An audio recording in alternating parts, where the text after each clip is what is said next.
재구성한 고대 그린란드의 생태계입니다.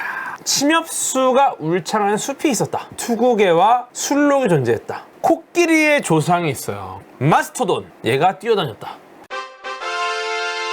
인사할 시간 남았습니다. 여러분의 시간을 낭비해드릴 느리지만 쿨한 과학 랩미팅입니다. 반갑습니다, 교수님들. 반갑습니다. 반갑습니다. 이 기후와 관련해서는 네이처 10대 뉴스와 올해의 인물이 다수 포진해 있습니다. 제가 지금 기후 위기와 관련된 법안 통과에 대한 이야기를 했죠. 네. 올해의 인물에는 무려 3인이 관련 주제로 선정이 됐습니다. 먼저 네이처 10대 뉴스에 포함된 기후변화 기금부터 가겠습니다. 작년 애국민수 형님이 좋아하는 이집트에서 열린 UN 기후변화 협약 당사국 총회 COP27이라고 부릅니다. 네. 손실 및 피해 기금, 이거에 대한 합의가 이루어졌어요.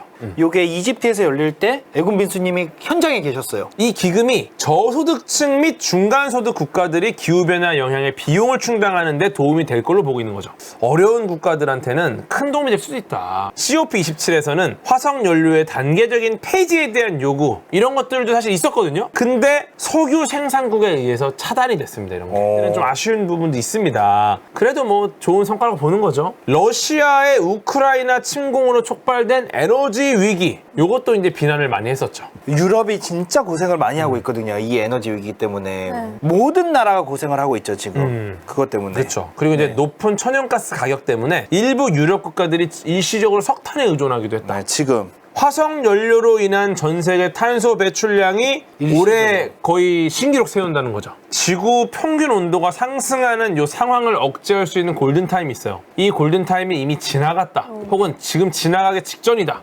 저도 그렇게 봅니다. 네, 이런 분들이 계시고요. 그래서 이러한 기후 위기와 관련돼서 올해 인물을 뽑힌 분, 기후혁명가라 불리는 국제기후변화발전센터 소장 살리물 후크, 이분이 제27차 UN 기후변화 협약 당사국 총회 COP27, 여기서 손실 및 피해 금융자금, 요거에 대한 협의를 이끌어내는데 중요한 역할을 했다라는 점에 선정됐어요. 이번 COP27의 합의가 무려 30년간 이어진 캠페인의 종점이다. 굉장히 오랫동안 이 합의를 하려고 했던 거고, 이 후크 센터장이 지난 10년간 이런 손실과 보상 문제를 협상 테이블에 끌어올리려고 굉장히 노력을 해온 실적의 인정을 받았기 때문에 올해 인물이 됐습니다. 와. 예.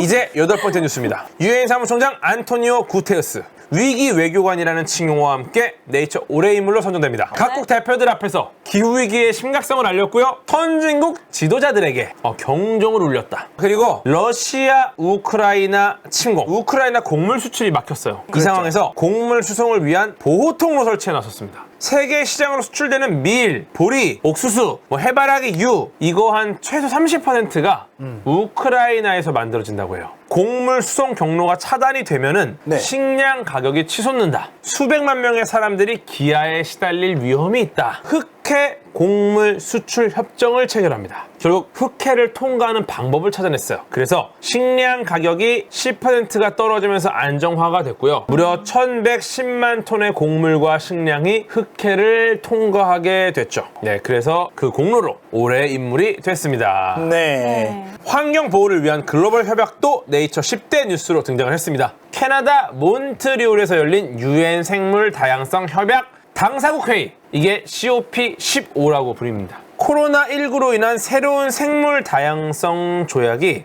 2년 이상 연기가 됐어요. 2030년까지 종의 감소를 안정화하고 되돌려야 되는데, 그래서 이제 이거를 위해서 재정을 확보하거나 여러 움직임을 보이고 있는 거죠. 이러한 움직임도 이 기후 위기를 극복하려는 방안처럼 우리가 생존할 수 있는 환경을 유지하는데 굉장히 중요한 역할을 한다. 뭐 여러 회의, 협약, 다양한 것들이 정말 많은 영향을 주고 있습니다. 이 과학계 뉴스에. 그리고 또 이제 러시아, 우크라이나 전쟁 얘기가 계속 나오잖아요. 기후 위기 자체를 러시아, 우크라이나 전쟁이랑 연결지은 사람이 또 올해 인물에 선정이 됩니다. 우크라이나를 위한 목소리라고 불리는 분이에요. 스비틀라나 크라코프스카 우크라이나 응용기후학연구소장. 러시아의 전쟁 자금, 이게 막대한 천연가스와 석유 수출에서 비롯됐다. 우크라이나의 입장을 강력하게 대변해요. 다른 나라 대표단의 지지를 이끌어냈습니다. 그러다 보니까 이제 러시아 대표단이 이거에 사과를 하기도 했다고 해요. 131개의 대학, 50개 이상의 연구소가 지금 피해를 입은 상황이다. 그리고 우크라이나 국립과학 아카데미 소속 연구자 1,300여 명은 고국을 떠났다. 그런 상황에서 크라코프스카 소장님은 네. 고국에 남아서 오. 우크라이나 과학 재건에 관한 회의를 주재하고요. 네. 지역 기후 모델링을 활용해서 우크라이나의 기후 변화 예측 연구를 아직까지도 하고 계신 분입니다. 그리고 러시아 우크라이나 침공 그 자체가 과학계가 뽑은 네이처 10대 뉴스에 포함이 됐습니다. 아, 진짜로? 그 자체가 세계 과학계는 작년 2월에 러시아의 우크라이나 침공을 아주 신속하게 비난을 했습니다. 연구 기관들은 빠르게 러시아랑 관계를 끊었고요. 네. 네. 자금 지원과 협력을 중단했고요. 과학계 저널들은 러시아 저자를 보이콧하라는 압력을 받았죠. 러시아군 같은 경우가 유럽의 최대 원자력 발전소를 공격을 했고요. 그 발전소를 계속 점거하고 있는 상황입니다. 침공이 시작된 이래로 수천 명의 민간인이 사망을 했고요. 네, 정말 안타까운 일이죠. 수백만 명의 난민이 발생을 했습니다. 그러다 보니까 이 전쟁 자체가 우주 및 기후과학 연구에 영향을 미쳤다. 세계 에너지 위기에도 굉장히 중추적인 역할을 했다. 나쁘다는 거예요. 그러니까 쉽게 말해서. 큰일이라는 소리죠. 유럽인의 유전자에서 발견된 흑사병의 흔적이 8번째 뉴스입니다. 패스트균에 의해서 발생하는 급성 열성 전염병입니다. 혈관 내 피가 응고가 되면서 신체 말단이 괴사하고 검은색으로 변해요. 그리고 천연두, 인플루엔자와 함께 대유행이 일어나면서 네. 수많은 사람이 사망을 합니다. 유럽에서는 흑사병으로 인구의 3분의 1 이상이 사망을 할 정도입니다. 캐나다의 맥메스터대 연구팀에서 이 무서운 감염병이 인류에게 남긴 흔적을 탐구했습니다. 아. 런던과 덴마크에서 흑사병으로 사망한 500명 이상의 사람의 뼈에서 오래된 DNA를 분석하기 시작합니다. 그 결과 면역 반응과 관련된 유전자 356개 중에서 네. 흑사병 이후에 245개 유전자가 변이를 일으켰다라는 사실을 알아내죠. 패스트균을 방어하는 역할을 했을 것으로 추정되는 유전자 ERAP2라는 게 있습니다. 이게 변이가 일어나면서 면역체계의 능력을 향상시켰다. 즉 흑사병이 인간 면역체계 진화에 중요한 역할을 했고요. 인류가 감염병과 함께 진화를 했다. 물론 긍정적으로만 변화한 건 아닙니다. 네. 그런데 현대인들에게는 이 ERAP2가 크론병을 유발하는 위험인자가 됐습니다. 소화기관에서 발생하는 만성 염증성 질환이에요. 네. 또 현대인들한테 많이 발생하는 건데 네. 과거에는 흑사병으로부터 우리를 도왔지만 지금은 또 우리한테 좀 어려운 무언가를 끼칠 수 있다. 변화하는 유전자와 면역체계에 대한 연구가 계속되다 보면은 인류는 보다 단단한 방어 능력을 갖출 수 있을 것이다. 오. 네, 이렇게 보고 있습니다. 9번째 뉴스로 가겠습니다. 소행성 충돌로부터 지구를 지키기 위한 실험 다트 미션이 2022년 올해의 성과로 뽑혔습니다. 작년 9월 26일에 디디모스라는 거대한 소행성 주위를 도는 지름 160m의 소행성 디모르포스에 발사했습니다. 우주선을. 네. 바로 다트 우주선이죠. 소형 자동차 크기의 무인 우주선 다트 우주선이 결국 이 디모르포스에 충돌했고요. 네. 지구와 충돌 가능성이 있는 소행성의 궤도 주기를 인위적으로 바꿔서 인류를 지키기 위한 실험을 성공했습니다. 디모르포스의 공전 주기가 11시간 55분에서 11시간 23분으로 단축이 됐고요. 네. 당초 과학자들이 공전 주기 10분 단축을 예상을 했어요. 네. 그런데 훨씬 큰 성과를 냈죠. 그리고 이 10분 단축은 우리가 좀 크게 잡은 거고 네. 목표 기준이 73초였어요. 그런데 무려 25배 이상 효과를 냈다. 어쨌거나 실제 위협에 대응할 수 있는 방안을 제시한 겁니다. 물론 여전히 지구 주변을 도는 소행성, 위협이 될 만한 소행성은 너무 많아요. 25,000개 정도 보고 있습니다, 지금. 그중에 고작 40%만 감지를 하고 있고 제대로 감시하고 있는 애들은 더 적어. 여전히 우리는 더 많은 정보, 더 많은 기술이 필요한 상황이라는 것을 절대 잊으면 안 됩니다. 네. 이제 대망의 10번째 뉴스입니다. 다음 장 주시면요. DNA로 재구성한 고대 그린란드의 생태계입니다. 작년 11월에 영국과 덴마크의 공동 연구팀이 그린란드 지층에서 채집한 토양 시료를 바탕으로 해서 최소 200만 년 된 아주 오래된 DNA를 찾아서 해독을 했습니다. 우와. 그 전까지 인류가 해독한 DNA가 네. 가장 오래된 DNA가 100만 년 전 DNA예요. DNA를 해독했어요. 네. 200만 년 전 그린란드를 해독했어요. 침엽수가 울창한 숲이 있었다. 투구개와 술록이 존재했다. 코끼리의 조상이 있어요. 마스토돈, 얘가 뛰어다녔다.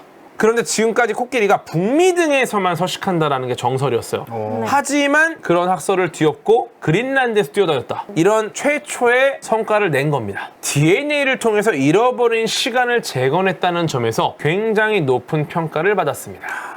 지금 이제 이 10번까지 사이언스가 선정한 10대 뉴스, 브레이크스루 뉴스는 끝났어요. 남아있는 네이처 10대 뉴스가 또 중요한 내용이 많아요. 이 남아있는 아직 다루지 않은 10대 뉴스 중에 대한민국이 포함된 뉴스가 있다. 작년 8월에 발사된 한국의 다누리 탐사선 1월에 목적지에 도착을 했고요. 이미 네. 1년 동안 달 궤도를 돌 것으로 예상이 된다. 네이처가 어떻게 말했냐면 지구 궤도를 넘어선 대한민국의 최초의 진출이다라고 이야기를 했고요. 많은 도전을 해내고 있다라고 언급을 했습니다. 네이처의 10대 뉴스에 포함이 됐다는 것 자체가 굉장히 의미가 있는 거죠. 향후 몇 년 안에 우주 비행사를 달로 보내는 것을 목표로 하고 있는 바로 나사의 아르테미스 프로그램과 관련해서 이 이미지는 오리온 우주선입니다. 아, 그렇죠. 아르테미스 프로그램에서 사람을 달까지 수송하는 역할을 맡은 우주선이에요. 그래서 무인 우주선이 달을 지나서 무사히 귀환을 했다. 이 이야기 외에도 달과 관련해서 일본 우주개발 스타트업 아이스페이스가 만든 달 탐사선도 네이처는 언급을 했습니다. 네. 올해 4월 말 착륙을 목표로 합니다. 즉 올해 성과를 우리가 볼 수 있는 상황이고요. 러시아, 미국, 중국에 이어서 일본이 착륙을 하면 네 번째 착륙이 됩니다. 최초의 사람이 착륙한 게 미국이고요. 러시아의 루나 2호가 최초로 달에 착륙을 했어요. 러시아는 그렇게 주장을 하지만 걔는- 사실상 충돌입니다. 그렇죠. 네. 일단 가긴 갔다. 그 가긴 잔해는 달에 있다. 사이언스가 놓친 중요한 뉴스가 또 있습니다. 다음 장 주시면요. 원숭이 두창 바이러스입니다. 이 바이러스가 주로 중부 및 서부 아프리카에서만 발생을 했었거든요. 네. 근데 작년 5월에 유럽, 미국, 캐나다 등 기타 여러 국가에서 이 감염이 나타났어요. 빠르게 확산이 되니까 WHO에서 작년 7월에 국제적 우려의 공중보건 비상사태로 선포를 합니다. 야, 이게 사태가 급증하다 보니까 연구자들이 질병의 역학을 이해하려고 노력을 많이 했고요. 연구에 따르면은 주로 반복적인 피부 접촉을 통해서 전염이 되고 이러한 상황을 기반으로 가능한 치료법에 대한 시도가 진행 중입니다. 천연두랑 조금 관련이 있어요. 그러다 보니까 기존의 천연두 백신도 일부 국가에서 이 원숭이 두창 바이러스를 억제하는 데 사용이 됐고요. 처음 증가를 시작했는데 이후에 6개월 후에 백신 접종과 여러 노력들로부터 유럽과 미국에서 확산이 억제가 됐습니다. 향후 몇 개월 혹은 몇 년 안에 일부 국가에서는 완전히 소멸이 될 수 있다. 라고 보는 거죠. 원숭이 두창 파수꾼이라 불리는 분이 네이처 10대 인물로 선정이 됩니다. M두창 파수꾼, 기미에 오고 있는 나이지리아 니제르 델타대 교수. WHO가 확정한 원숭이 두창의 새로운 이름이 바로 M두창인데요. 네. 2017년부터 M두창을 연구해온 아주 오래된 M두창 연구자. 2017년 나이지리아에서는 40년 만에 M두창 환자가 등장을 했습니다. 오고이나 교수가 누구냐? 당시 첫 확진 환자를 진료한 의료진이었던 거죠. 본래 M두창은 야생 동물과 접촉한 농촌 지역 어린이들에게 발발하는 경향이 있었어요. 2017년에 M두창은 도시에 거주하는 중년 및 청년 남성에게서 나타났다. 오고이나 교수 연구팀이 연구를 해봤더니 야생 동물과의 직접적인 접촉이 아니라 사람들 간 성적 접촉으로도 바이러스가 감염될 수 있다는 것을 발견합니다. 전 세계적으로 82,000명 이상의 감염, 65명의 사망자가 나타납니다. 그러다 보니까 오고이나 교수의 연구가 전 세계에 위험 신호를 보냈죠.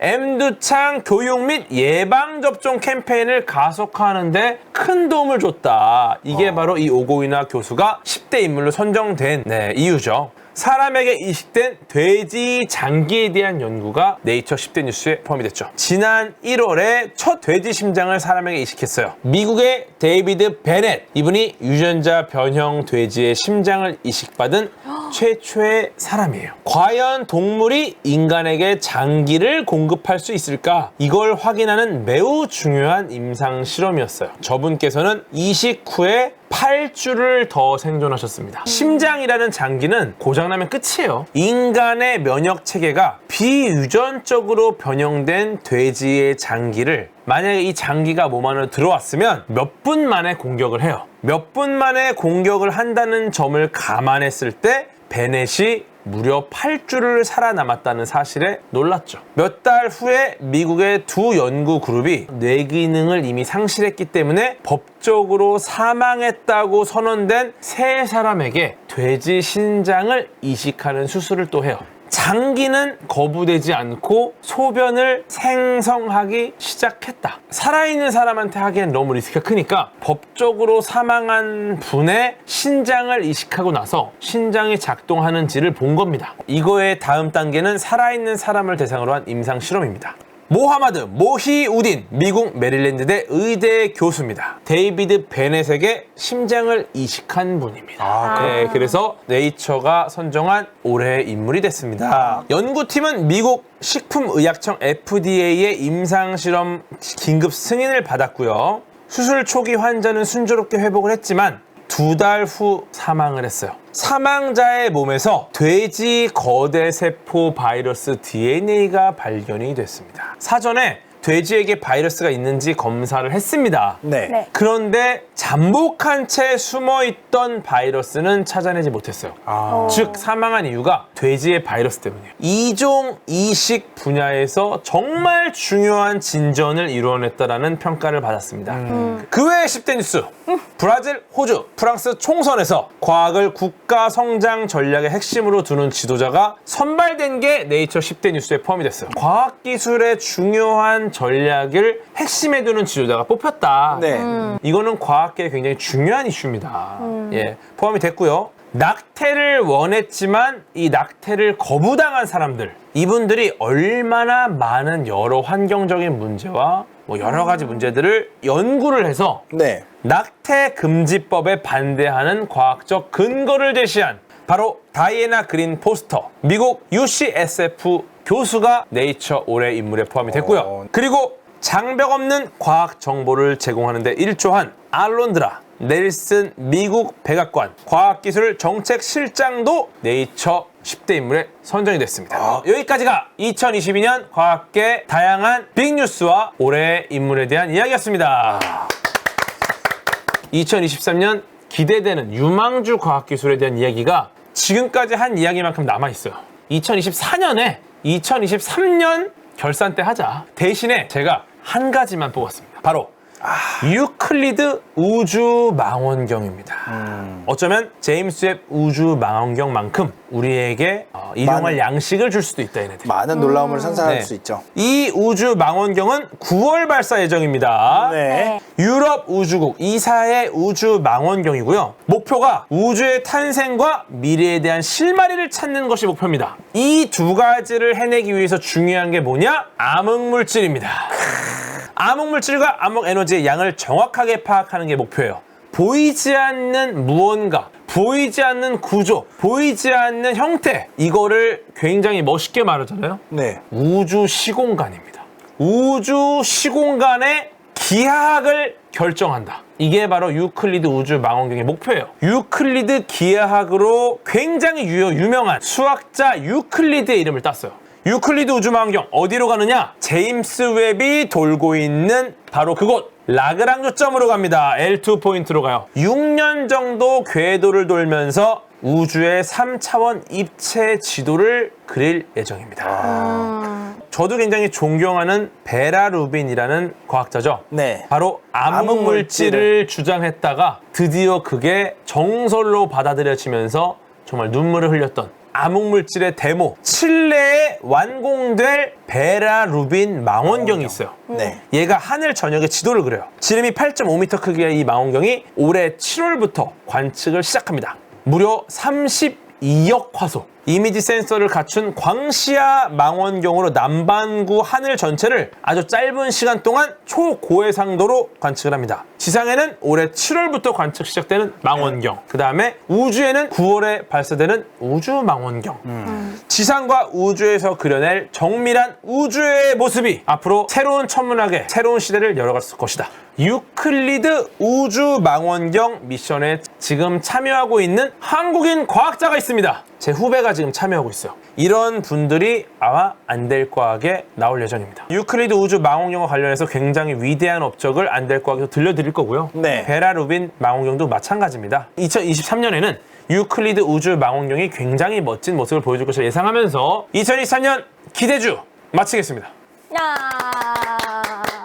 인사 시간 더 맞습니다. 여러분의 시간을 낭비해드릴 느리지만 쿨한 과학. 랩미팅이었습니다. 감사합니다, 교수님들. 감사합니다. 감사합니다.